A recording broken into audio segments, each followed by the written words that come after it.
Melinda Reed Stevens, owner of Stevens Book Agency, LLC, and the president and founder of Grace Visionary Authors Guild. It is my honor to welcome you to the first segment of the Author's Corner. On Saturday, September 14th, the city of Lake Charles, along with the Literacy Council of Southwest Louisiana, will host the South Coast Book Festival. This will be a wonderful opportunity for the citizens to come out and to meet the authors here in our city. Joining me today is author Mary Ringo, who is a member of the Visionary Authors Guild and will be at this event to sell and promote her book. Good morning, Mrs. Mary. How are you today? I am delighted, Melinda, and may I just kick things off by saying to you, happy birthday.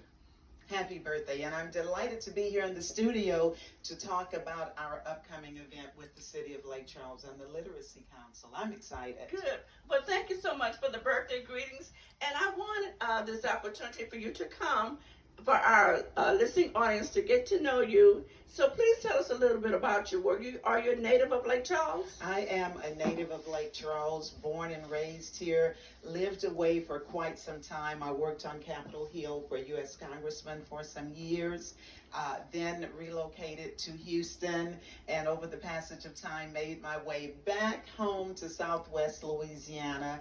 Worked for Mayor Randy Roach for some time during his first administration, and then went into full-time ministry for almost 20 years, of which I have just retired from pastoring a year ago. So my life has gone full circle, and during that time, I had the opportunity to write a book. Good, very good. We're so glad to have you with us today. You are our first guest, and we do have a few questions that we'd like to ask you. Certainly. First of all, when did you first realize that you wanted to become a writer? It wasn't until my adult years. Now, in my young adult years, I wrote a lot of plays, church plays, things like that, and would often produce and direct them. And then after pastoring for many years, during our weekly Bible study, which would become very intense, several members of our congregation would often say, why don't you put that in a book? What we are experiencing here, people need to have an opportunity to read about. And I blew it off, but as those requests turned into demands, the Lord just impressed upon my spirit, put it in writing so that for the sake of posterity, people will have an opportunity to go back and research and read. And I became excited about the notion, and I made a decision, I am going to write a book. Very good, very good. Yes. And we're going to get into your book a little bit later in the program. Now, as an author and a writer, what are some of your favorite books that you have read? I love motivational books. I love books that inspire one. I like books that motivate and tell you what you can do in spite of circumstances. And one of the very first motivational books that I read was it was his first book, I believe, Les Brown. Yes. Les was a well-known motivational speaker. He was one of the first to really hit the circuit. Probably about 30 years ago. And I read his book, and it just shook me to the core.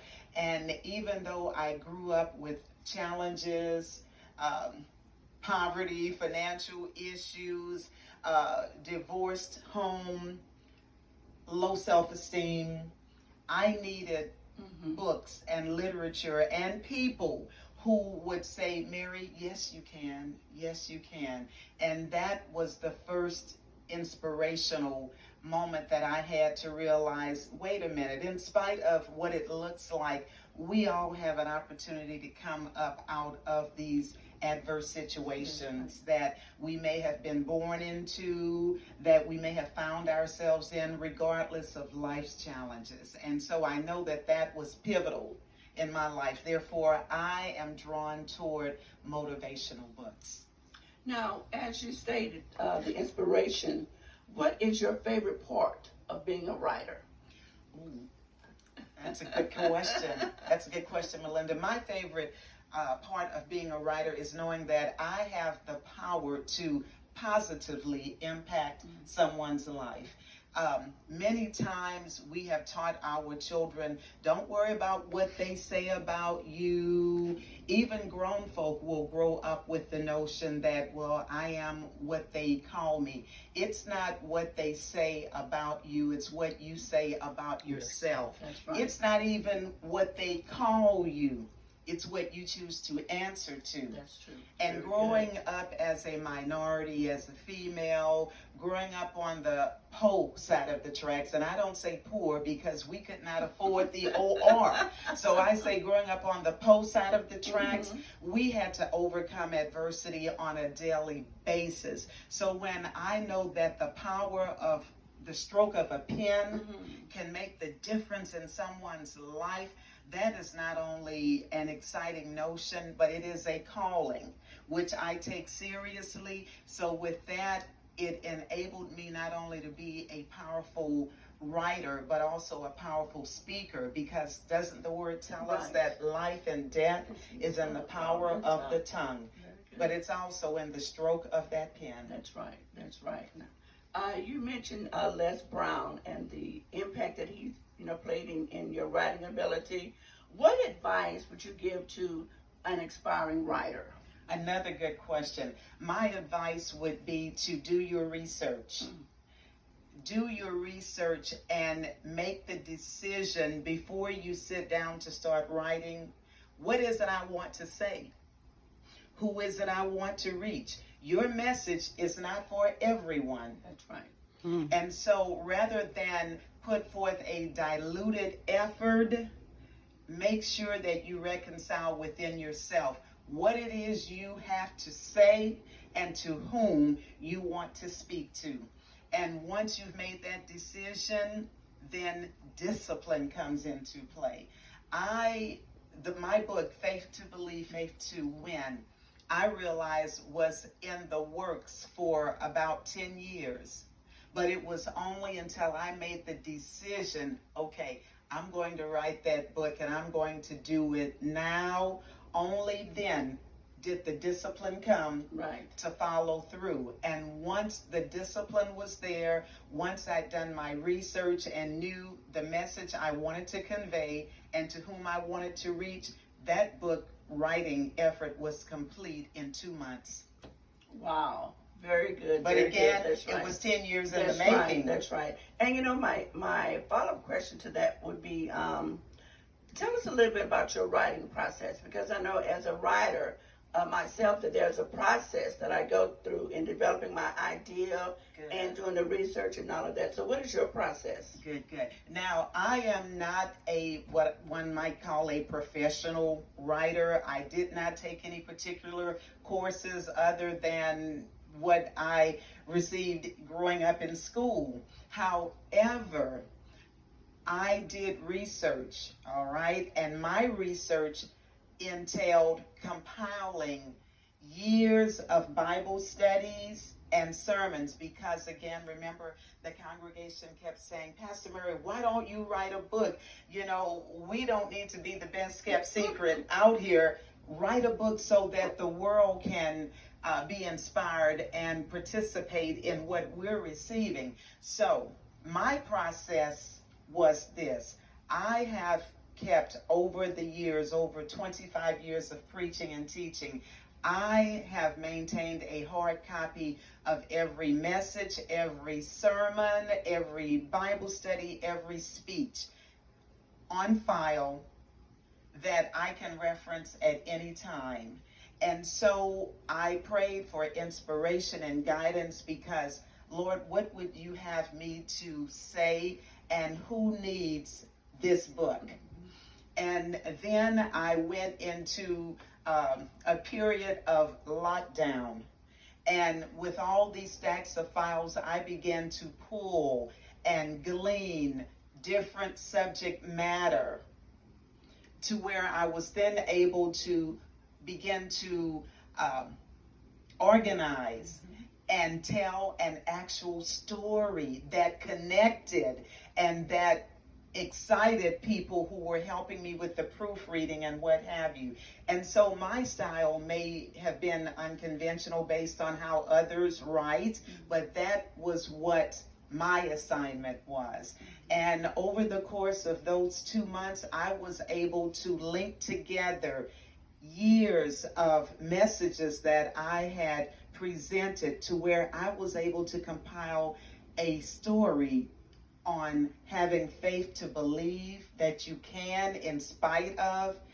And if you have that measure of faith, then you're automatically a winner. That's right. That's right. Very good. Now, the writing process, I know you said it took you about 10 years to really develop it and get it together, but were there any unforeseen challenges or any unexpected challenges that you faced in during the writing process? Of course, and you know what? It's called life.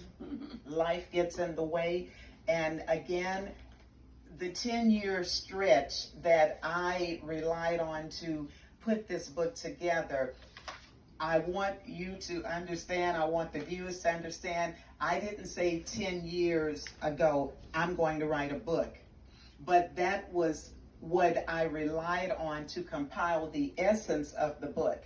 So when I said, okay, it's time to get this book done, I locked down, and every time I would try to really push through and have the inspiration that this is what I'm going to talk about in this portion or these chapters, distractions will happen. Kids are in school, appointments, church events and demands and agendas. So once I realized I got to get it done because it had become now a burden.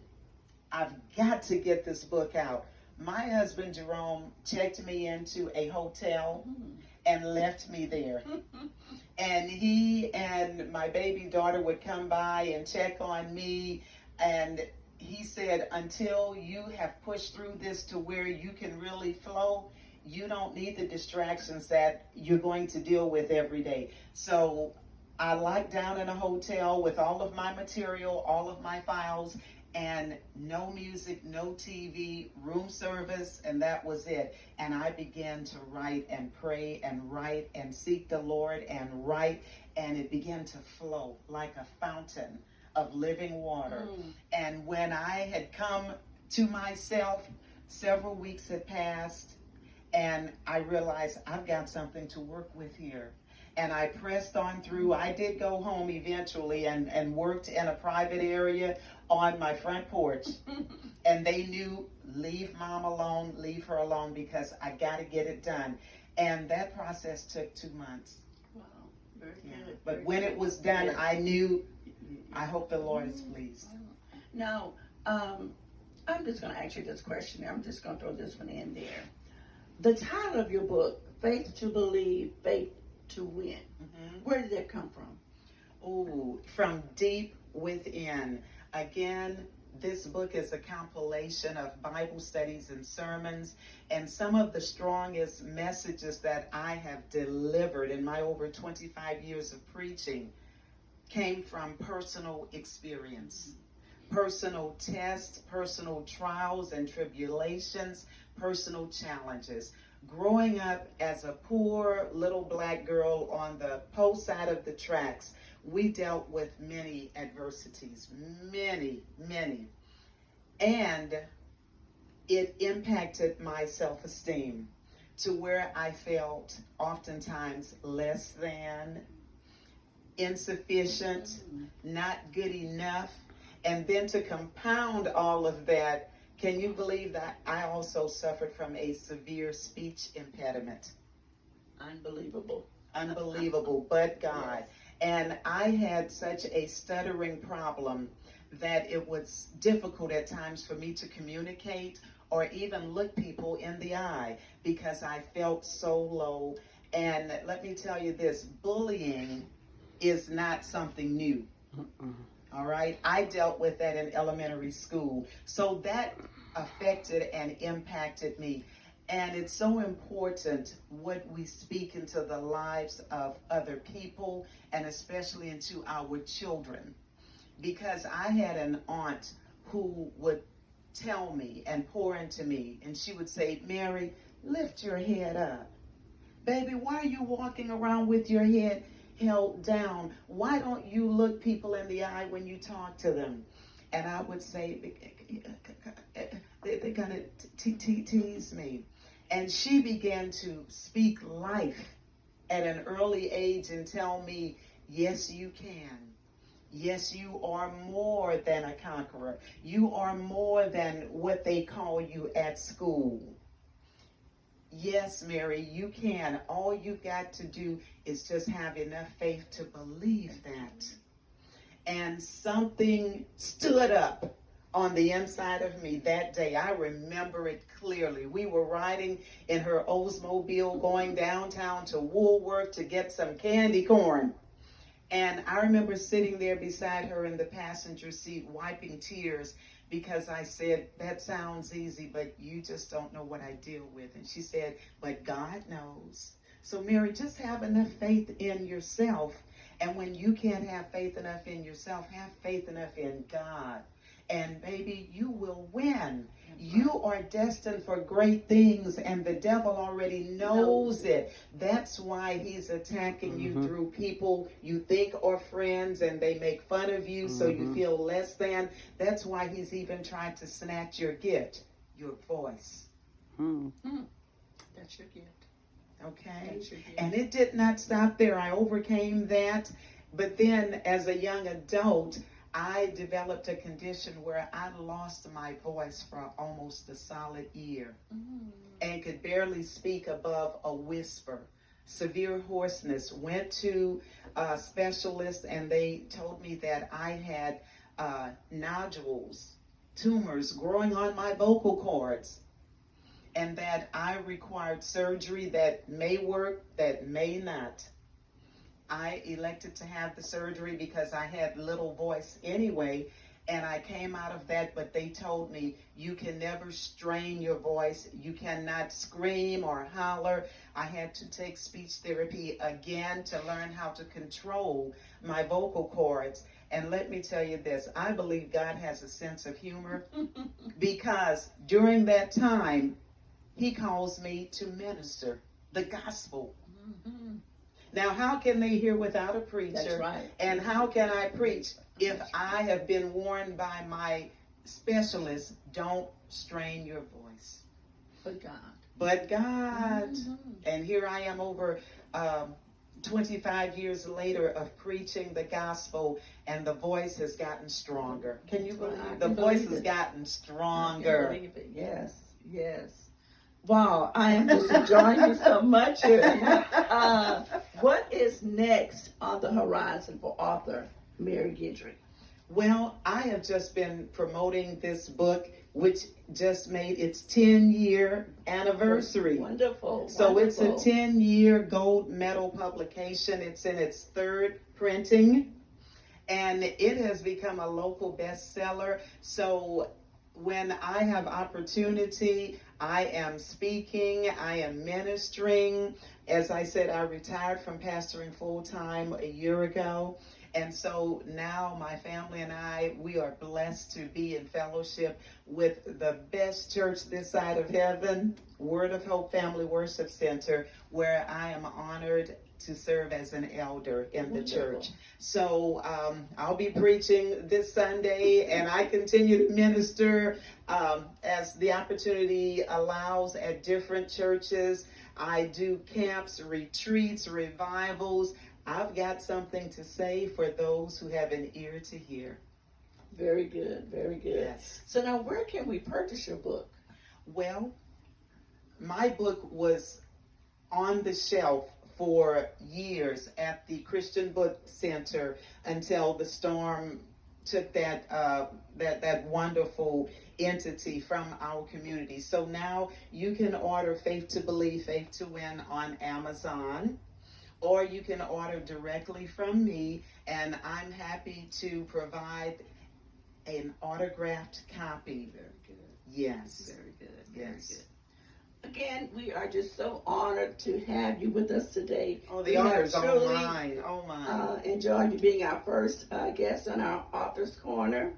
And to our listeners, please reach out to Mary Ringo to get a copy of her book, Faith to Believe, Faith to Win, and you will be blessed. Yes. Again, this is Melinda Reed Stevens with the Author's Corner, signing off. Have a great day. God Bye. bless.